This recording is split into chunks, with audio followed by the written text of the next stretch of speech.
conversation is centered around this scene. That's right. Because I cannot agree less. There was a time they'd say, the world politics is the world is politics, we are all political beings. And you might want to argue with that. No, I'm not a politician. No. You're doing all of that, but Right. I couldn't agree more. As how do they say Paul that? Science will put it, we are all political animals. All political though some animals. people will say, I'm not an animal.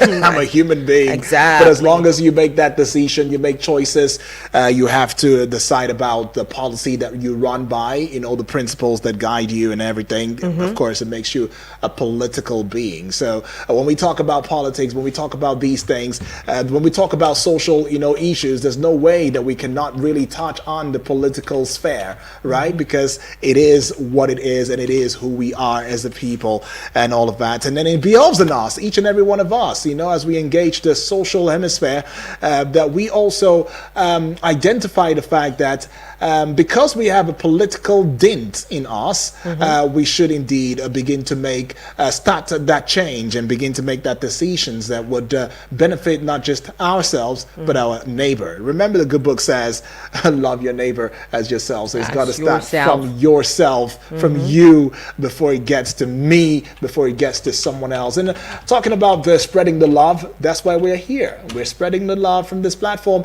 and engaging in this very segment of the Midday Extra show with Martha. That's right, so that we can talk about social issues and then yes, begin to change the trajectory and the narrative. Exactly. That's exactly what we're here for. The story has to change. It has to change somehow. But yes, that's about the general open banters. That's right. Now moving on from that, the next hour will be the civic matters, of course. It's the Abuja Now segment, 30 minutes, civic matters, 30 minutes we dedicate to talking about the city of Abuja. Right. Now the third hour of the day, we likely might not be able to do anything so much there. We're talking artist corner. That is where we pick an artist and we talk about. Remember, I'd always say that these people have made tremendous contributions to the growth, the economic stability, and the recognition of Nigeria, across all other platforms. Exactly. Yes, we're political beings, but other things constitute us. We do extremely well in different areas as well. So yes, this is where we get to give our Afro stars, then. Just to put it out there, Terry G had put out, a word of notice saying that Wizkid is the Jay-Z of Africa. Okay. Wizkid is going to come for him, I promise you that. Definitely going to come for him. That one doesn't like to be compared with anybody whatsoever. But, it is what it is. The final hour, we're talking no gray areas, no sitting on the fence. It's either yes or no. Right. And we might just try to make it a bit fun since it's the holidays today. That being said, my time here in the studio will be up, and I'll be rushing out of the studio because Benedict Henshaw will be right here. Put on the AC, it's pretty hot in here, and then I'll be out. Of course, I'll be very much out of the studio. So yes, like I said, we'll not be heading out for any break. So let's give us what we'll be talking about today. Now, I understand that there are things that we call counterproductive efforts. Okay. When we say things are counterproductive is we're trying to do something, but because we're not doing it rightly, the results that we're getting will not be what we envisaged it to be. And sometimes, these things have unintended consequences. I always talk about that here, where we have this policy, we implement this policy, but, the direct effect of that policy is not what you intended it to be. Not because you're wicked, but because, there are consequences to things, either positive or negative. Now, I have seen the clash between the presidency and the 2023 presidential candidate of the Labour Party over the new presidential jet, and I couldn't help but wonder, some of the things that he's saying there, very salient points. The presidency also quite salient points as well. But for people who came out, to express their grievances about the New York Times report, about how the country is in a devastating state, how, economically we are, I don't want to say a damaged generation. There's a language they use there. I probably might not agree with some of those things because, like Bayo Onuoga said, there's a certain way these people have written about blacks in the past, and we're seeing that repeat itself yet again. But the question is, What do we do that gives these people the license to write about us like this? Good thing. Good are question. what they're saying, is it false though? Are they saying the truth, right? Are they trying to, enforce that idea of you're a less, is it that you're superior or what? Yeah, you're inferior. Inferior, yes. You're an inferior community. You just want to portray these people in whatever light that you can, so that your superiority is sustained whatsoever. That's right. Well, just like you said, Martha, it's really sad and saddening to note the fact that we could have these bodies come about to write, things about Nigeria in that regard. But yes, there is no smoke without fire. Exactly. That is the truth, right? You've given them an opportunity, a privilege to, in fact, to write about you in a very disgruntled, demeaning, state of writing, and all of that. Why? Why is the question? Why would they even do that? But if you've not given them the door, if you've not opened the door to them to saying, okay, look at this is who we are. I mean, if you recall, Martha, some time ago, a sitting president at the time, had gone outside to say that we are very corrupt. Lazy. We are lazy. We've heard president, we've heard politicians, we've heard people who are supposedly, in quotes, supposed to represent us outside the shores of Nigeria speak ill about us.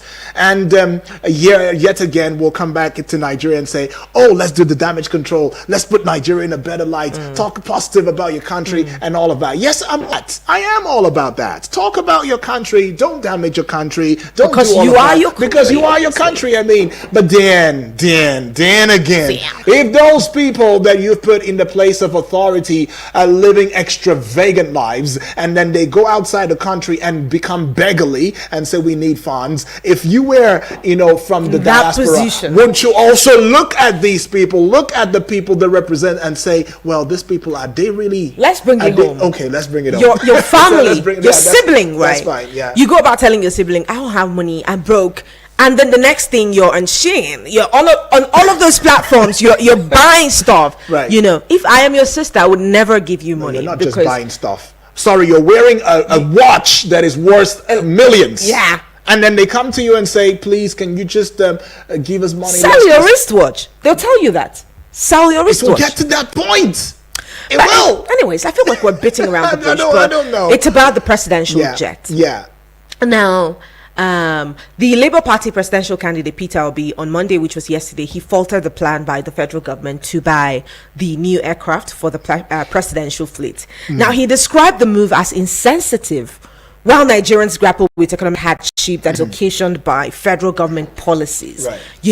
But the presidency, in a swift reaction, described Peter Obi's comment as insensitive as well, seeing as the people are in a very vulnerable position. Making this comment at this time will be quite insensitive, And now the presidencies say they're wondering if you would rather have the life of the president jeopardized by flying faulty aircrafts. Faulty aircrafts. That's the part. Okay, let's move on. Now, the special advisor to the president, Bola Ahmed Tinubu, on information and strategy, Bayo Onuaga, he said, does Peter Obi want the president dead? Is that his wish? Wow. Does he want him to continue moving around in a rickety plane and die like the vice president of Malawi, an Iranian president?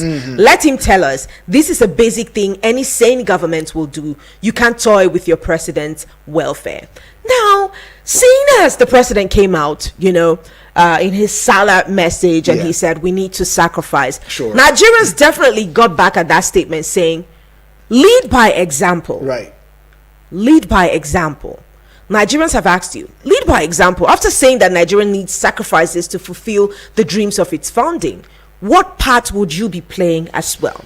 Now, the president has several responsibilities that citizens might not understand. Sure. The task and the responsibility of shouldering, making of this policies, implementing policies and making decisions is not an easy feat. And that's why you see, for some presidents, we saw in the likes of President Goodluck Jonathan, they got into office and in a few years, they're already having lots of gray hairs because it is no easy task to lead people. But again, don't you think this is the reason that the Nigerian Labour Congress are quite strong-headed about their decision to increase the minimum wage? because it's looking like when it comes to what is affecting the people, at the helm of affairs, the people who are making these decisions, the policies are implemented, the checks are being signed, the papers are being approved swiftly. But when it has to do with the workers, when it has to do with the common man, there's some bit of lag out there.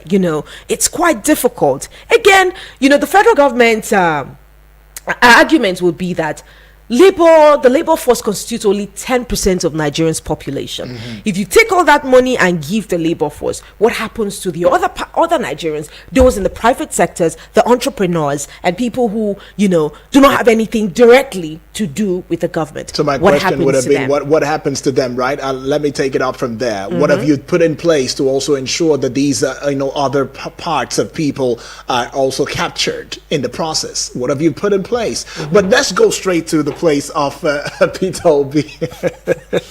Peter Obi coming out to telling the president, look, you're being insensitive at a point in time, talking to the presidency, saying that, look, we don't need another private jet, especially now that Nigeria is bleeding economically as well as in other spheres and all of that. Well, yes, some strong points he made. And then some very strong points as well. Very strong points. Bayo Nanaga too, coming out to saying that, look, are you saying that it is not something sensitive for us to look into the safety we're talking about the number one citizen of the Federal Republic of Nigeria. That is the number one citizen. His safety should be sacrosanct. It should be prioritized. It should be something that we all clamor for. In fact, he is like the Queen Mother Ant at this point, and every other ant soldier, of course, has to follow him, protect him at all costs. At all cost, right? And then, but where I might be having a little bit of an issue is, hey, why do you have to go as far as saying, oh, you want him to die? Yeah, you want him? Exactly. It's a big trivial. That's an emotional blackmail. It shouldn't even come from you, man. It shouldn't come from you at that point in time. You could only say, you could cite the issue and say, well, look, these are the reasons. Yes, based on the precedents or the antecedents that we've seen in other countries and all of that, which is sadly and questionably becoming a norm. By the way, right? We need to double check and the security of our president, and all of that, and hence the need for to buy. That's a superior argument. It's a superior argument, but not to. It would only be counterproductive when you say you're insensitive. You are being insensitive at this point. You want him to die. Nobody wishes for the president to die. Of course, not everybody will understand some of the policies that are implemented. Yes. Not everybody should understand it. Nobody should. No, but if you're not putting it out there, I mean, I'm even. It's something of disrepute. On his your part. president dies because of faulty, and then on his part too, as one who has been within the journalism, frontiers by Onanoga, he should know better. Where's the place of information dissemination rather? Or are you putting it all out there? Have you come to this radio station, for example, Eagles, to saying, hey, excuse me, these are the things that we want, we're doing, we want Nigerians to know. In fact, getting to having him on the show is another kettle of fish entirely. Let's leave that. Let's open up the phone lines right about now. We'd love to know what your thoughts are about the conversations we're having right here in the studio. 09073530044. That's right. Or you call 0908-766-8888. Or you can as well get onto the WhatsApp portal number and share your thoughts loudly and clearly. 097054450. All right. Hello. Good morning. Good morning, Mata. Good morning, my brother. Good morning to you, my brother. Good morning. It's good to have you join us. Yeah, thank you for the program and the topic of the day. Thank you. I'm very happy for that. Right. You see, that's what we are saying. You see, we are talking about